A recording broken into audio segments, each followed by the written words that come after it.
पुष्पा एक गरीब मजदूर था जो जंगल से लाल चंदन की लकड़ियां काट कर ढूंढता था और उससे अपना गुजर बसर करता था। लेकिन जब उसे पता चला कि इस लाल चंदन की लकड़ी के अंदर बहुत कमाई है, उससे लोग लाखों रुपए कमा रहे हैं, तो उसने अपना दिमाग चलाया। एक आम शख्स लेकिन दिमाग लाखों का।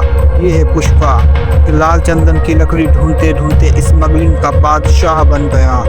पुलिस के हाथों पकड़ाई हो रही थी क्योंकि ये काम गैर कानूनी था। जो भी यहाँ से लाल चंदन की लकड़ी जंगल से काट कर ले जाता, पुलिस नाकों पे उसे रोक लेती, या तो उससे रिश्वत लेती या तो उसका माल जब्त कर लेती। अब पुष्पा ने एक चाल चली। उसे पता चल गया कि लकड़ियाँ पकड़ी जाती हैं, तो उसने दूध के टैंकरों में लकड़ी को छुपा दिया। अब पुलिस के पास इतना वक्त कहाँ था कि वो इस दूध के टैंकर को चेक करती और उसे खंगालती। इस वजह से उसे जाने दिया। और भी तरीके पुष्पा ने इस्तेमाल करके पुलिस की नज़रों से महफूज हो गया और वो लकड़ी अपने सप्लायर तक पहुंचाने लगा। फिर दूसरा काम पुष्पा ने मज़दूरों को मुनज़्ज़म करने का किया। उसने बीच के दलालों को हटाया और सीधे बड़े खरीदारों से सौदा किया।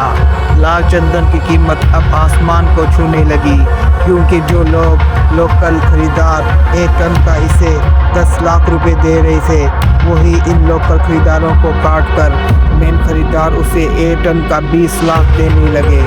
ये था पुष्पा का दिमाग जो इसे मजदूर से स्मगलिंग का किंग बना गया। एक दिन पुलिस लकड़ियों की गाड़ी पकड़ने ही वाली थी, तब पुष्पा ने एक और चाल चली। उसने ऐसा टैंकर बनाया जिसके ऊपर कुछ भी नहीं होता, सिर्फ लोहा होता है और पीछे लकड़ियाँ पकड़ी होती हैं। और पुष्पा की इस चालाकी से पुलिस की नज़रों से वो बच गया। आहिस्ता आहिस्ता पुष्पा ने और भी तरीके निकाले और यही इसका दिमाग था जिसने इसको दिनों दिन रात चुगनी दिन दुगनी तरक्की करके करोड़ों का मालिक बना गया। बहुत से इसके जो मुकामी दलाल थे, मुकामी खरीदार थे, वो पुष्पा के खिलाफ हो गए क्योंकि अब उन्हें इस लकड़ी से कोई फ़ायदा नहीं मिल रहा था, बल्कि पुष्पा ही सारा पैसा कमा रहा था। तो उसने उसे मारने की प्लानिंग की, लेकिन पुष्पा एक बाहिम्मत शख्स था। उसने किसी मर्डर नहीं किया और बड़ी ही बेताबी से और दलेरी से उन दुश्मनों को नाको चने चबवा दिए, उनकी हर चाल को नाकाम बना दिया और अपना बिजनेस दिन ब दिन बढ़ाता रहा। और अब वो शहर का सबसे बड़ा स्मगलर बन गया था। लेकिन उसके कदम यहाँ रुकने वाले नहीं थे, उसकी नज़र तो आसमानों पर थी।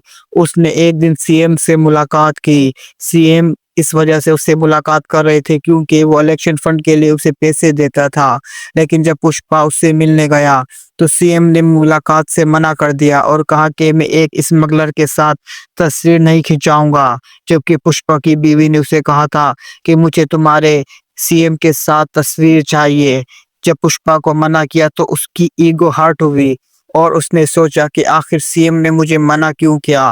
वो गुस्से में बाहर आया और बैठ गया और सीएम से मिलाने के लिए जो उसके शहर का एमएलए उसके साथ आया था, उसने कहा कि मैं तुम्हें सीएम बनाना चाहता हूँ। वो हंसने लगा और कहने लगा कि ये कोई आसान काम नहीं, इसके लिए 5,000 करोड़ रुपए चाहिए।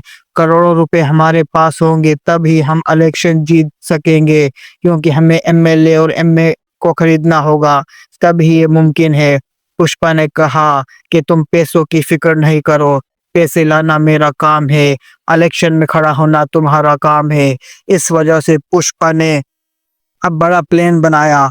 उसे पता था कि लाल चंदन की लकड़ी की डिमांड दुबई में और चाइना में बहुत है। अब उसने चाइना जाने का प्रोग्राम बनाया और दुबई के शेख से मिलने का, ताकि उन्हें डायरेक्ट लकड़ी चंदन की बेचकर करोड़ों रुपए कमाए और सीएम को इलेक्शन जिताए।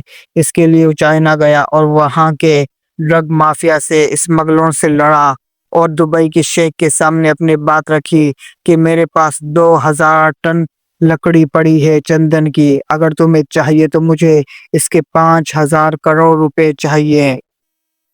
दुबई के शेख ने कहा कि तुम मुझे नए दलाल लगते हो, नए व्यापारी लगते हो, तो मैं इतनी हिम्मत कहाँ कि तुम इतनी लकड़ी का अरेंज कर सको। तो पुष्पा ने कहा कि तुम राब्ता करो, फोन करो जिससे तुम खरीदारों से लकड़ियां लेते हो, जब उस शेख ने उन्हें फोन किया तो किसी ने भी इतनी लकड़ी देने के लिए तैयार ना हुए। जो जिसको भी फोन करता वो वापस पुष्पा को फोन करता कि मुझे लकड़ी का ऑर्डर आया है, और पुष्पा मना कर देता। दुबई का शेख समझ गया कि ये कोई छोटी चीज नहीं है, बड़ी बल्कि बड़ा ही तोप खाना है, और उसने पुष्पा के साथ डील फिक्स कर ली और 5,000 करोड़ रुपए की डील उसके साथ मुकर्रर कर ली।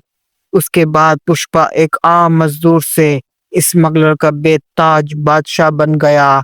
हर जगह उसकी धाक बैठ गई, क्योंकि उसने एक ऐसा बिजनेस आइडिया लॉन्च किया कि जिससे हम सब आशना हैं कि अगर हम अपना माल किसी लोकल वेंडर को देते हैं तो हमें उसकी कीमत कम मिलती है।